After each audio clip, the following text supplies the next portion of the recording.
Hello guys, I am MBBS student from government medical college Vidisha और आज हम आपको पढ़ाने वाले हैं फार्माकोलॉजी के ग्राफ्स जो कि प्रैक्टिकल पॉइंट ऑफ व्यू से बहुत ज़्यादा इंपॉर्टेंट और हमेशा पूछा जाता है। तो आइए शुरू करते हैं हम अपने पहले ग्राफ्स।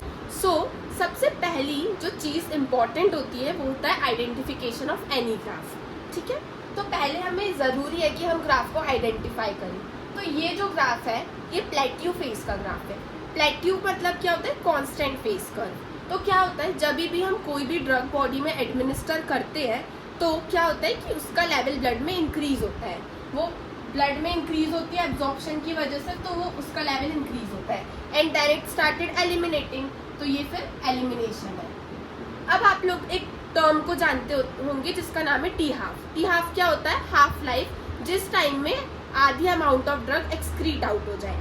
तो अगर हम उस टी हाफ को अटेन करने से पहले दोबारा ड्रग को एडमिनिस्टर कर दें तो ऑब्वियस सी बात है कि अगर पहले कोई चीज़ 5 थी और अब आपने 10 उसको डाल दी तो वो 15 हो जाएगी, तो हमारा प्लाज्मा कंसंट्रेशन इंक्रीज होता है। तो हम रिपीटेटिवली ये साइकिल चलाते जाते हैं और एक टाइम ऐसा आता है कि जितना हम रेट ऑफ ड्रग एडमिनिस्टर कर रहे हैं उतना ही एक्सक्रीट आउट होता है। इसी को बोलते हैं प्लेट्यू फेज। अब क्या होता है, आप जितनी ज़्यादा फ्रिक्वेंसी से ड्रग एडमिनिस्टर करते जाएंगे उतना जल्दी प्लेट्यू फेज आ जाएगा।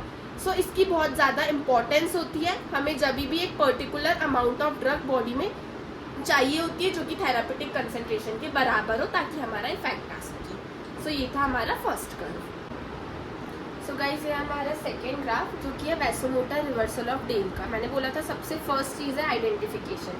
तो ये ग्राफ है vasomotor reversal of del.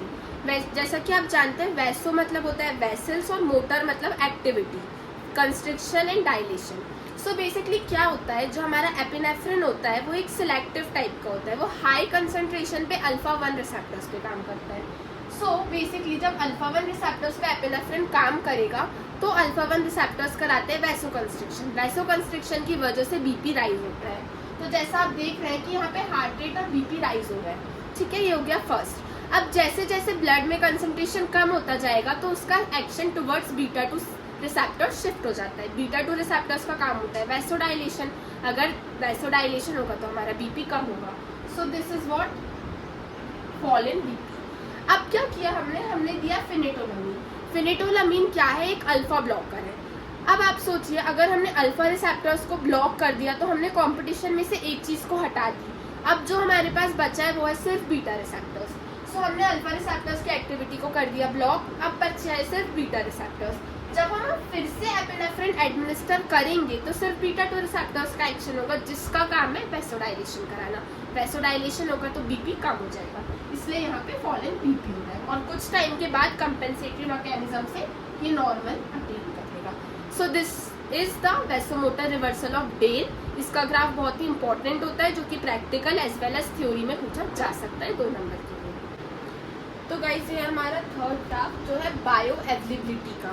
Bio availability basically होती है rate and extent of absorption of drug in the blood. तो यहाँ पे आपने नोटिस किया होगा कि 2 टर्म्स आ रही है, एक रेट और एक एक्सटेंट, जिसका अपना इंपॉर्टेंस है। जहाँ भी रेट आ जाता है वहाँ पे होता है टाइम से रिलेटिविटी।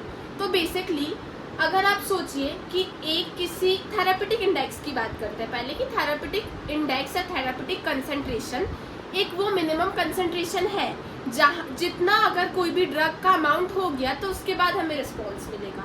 ठीक है, अब क्या होता है, सपोज एक ड्रग है, उसका rate of absorption is good, मतलब वो बहुत जल्दी एब्जॉर्ब हो रही है और वो सही अमाउंट में एब्जॉर्ब हो रही है।